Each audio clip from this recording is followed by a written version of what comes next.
একটি গাধা ভারী একটি লবণের বোঝা পিঠে নিয়ে একটি নদীর পাশ দিয়ে হেঁটে যাচ্ছিল। বোঝাটি এতটাই ভারী ছিল যে তার খুবই কষ্ট হচ্ছিল। হঠাৎ তার পানি পিপাসা লাগলো। নদীর পাড়ে দাঁড়িয়ে পানিতে গিয়ে পা পিছলে নদীতে পড়ে গেল, যার কারণে তার পিঠে থাকা বোঝাইকৃত সেই লবণগুলো নদীর পানিতে মিশে বোঝাটি হালকা হয়ে গেল। গাধা তো মহা খুশি। সে মনে করলো সে বিশাল বড় একটি জিনিস আবিষ্কার করে ফেলেছে।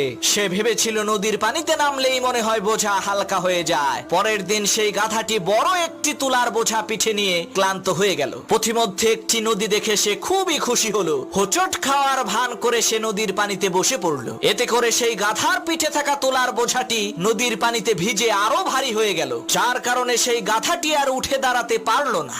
ওই গাধার মতো কিছু পাপী আছে যারা নিজেদেরকে ওই গাধার মতোই বহুত বড় জ্ঞানী আর বুদ্ধিমান মনে করে, কিন্তু কয়েকদিন পরে এমন ধরা খায় উঠে দাঁড়ানোর আর শক্তি থাকে না।